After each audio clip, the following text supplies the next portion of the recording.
especially dito napakahirap maging hopeless, lalo na kapag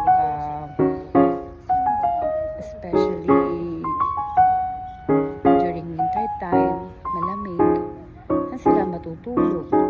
Kaya dito alam mo yung mga train station, di ba sinasarado nila yan? Sa Kobe kasi pag winter time, binubukas nila yon para sa mga para sa mga homeless. Natutulog sila dun sa loob. Pinapatulog nila para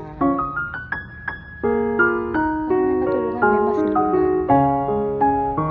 Pero actually ginagawa marami ginagawa government dito sa Japan para sa mga homeless. Yung iba binibigyan ng pabahay, ng apartment, tapos monthly meron silang binibigay ng suporta. Ayun. Hindi katulad sa atin. So, yung iba kasalanan na lang na masyadong matataas ang pride dito sa Japan.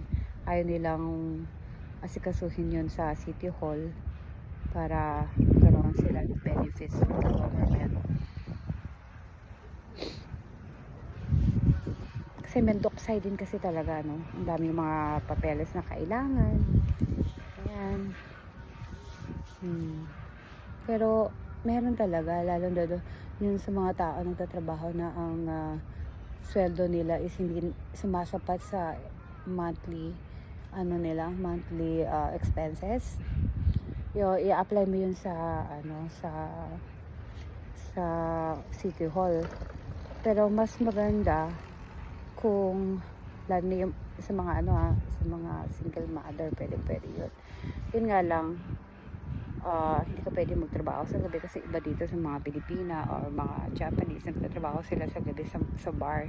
Hindi naman masama yung yung pagtatrabaho sa bar, yung maging entertainer sa bar, hostess. Pag sinabing hostess sa atin, ang pangit na ng image, diba?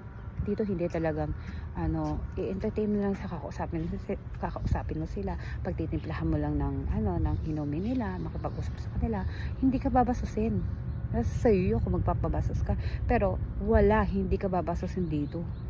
Iba ang image ng hostess dito pag sinabing hostess. Sa Pilipinas, pag sinabing hostess, iba na agad yung yung tumatakbo sa utak ng mga tao.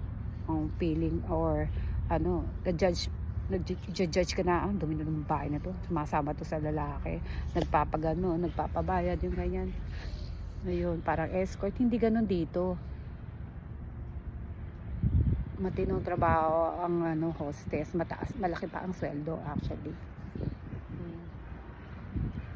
Ayun, pag yung ka sa City Hall ng benefits na hindi mo kayang, kasi low income ka, nagtatrabaho ka sa araw, tapos humingi ka ng tulong sa government. Ayun, nakalimutan ko na yung term doon, pero pwede mong apply yun. Tapos pag nabigyan ka ng pagkakataon monthly, bibigyan ka ng yung sila magbabayad ng bahay, parang bibigyan ka ng 10 lapad yata, yung pagkakasyahin mo yung sa bahay, sa mga expenses mo.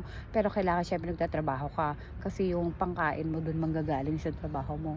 Siguro ang ang kita mo, sweldo mo sa isang buwan, yun yung sinasabing part-time, mga 10 lapad yun, 10 lapad.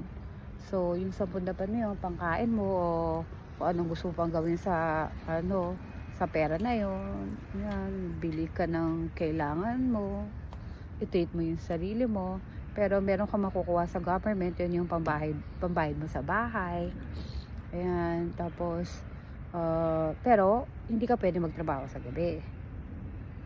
Yun, ibig sabihin sa mga club, pag nalaman nila yun, mawawala na yung benefits mo, may penalty ka pa.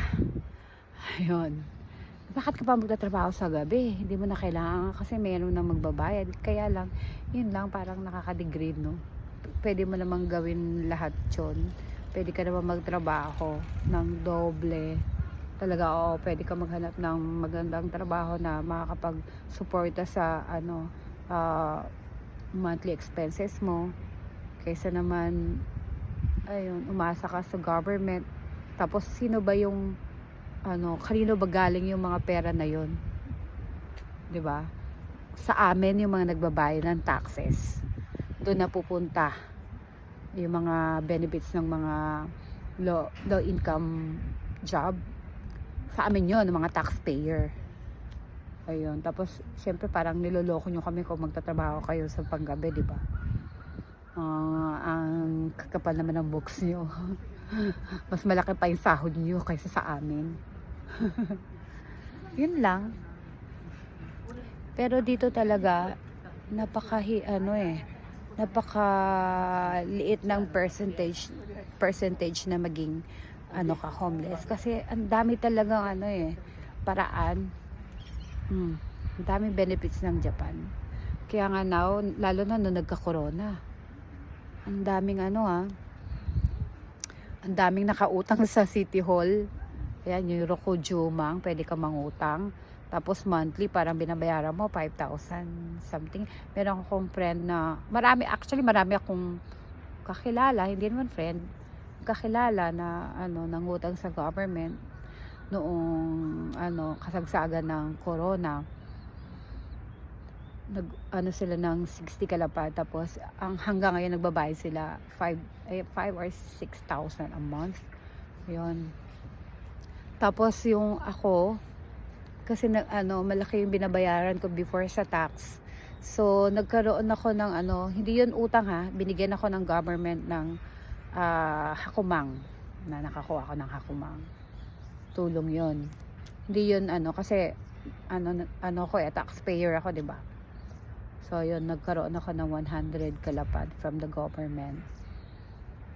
Yung wala na yun na ubos na agad. Hindi naman naubos agad. Let's say, actually hindi ako gumamit nun. Hindi ko na lang sabihin sa inyo kung sino. Kasi wala naman siya dito para ipagtanggol yung sarili niya. So ayun, alisin na natin yun. Siguro doon sa 100 kalapad na yun, nakuha ko lang 10 lapad. Yun. Bagay. Yun lang. Hindi naman ako yung naglakad nun, malay ko ba.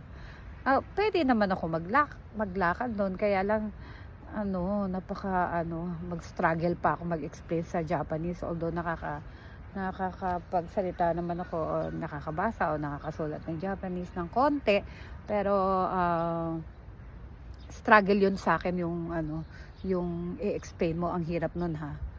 Oo, kasi tenen na tenen na words.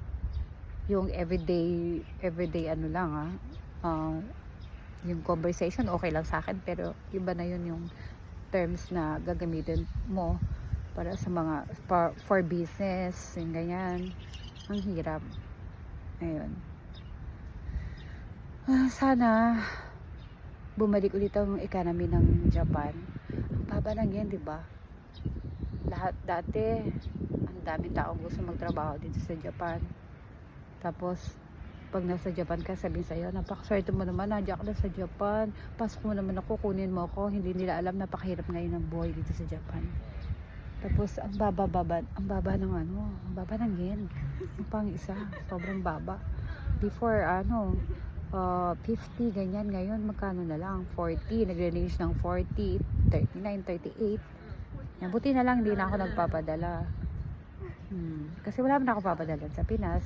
Minsan lang kapag yung Christmas, yan, Pasko, yung my birthday, pag nakaka-LL, nakakaluwag-luwag, magpapadala kung sino yung my birthday.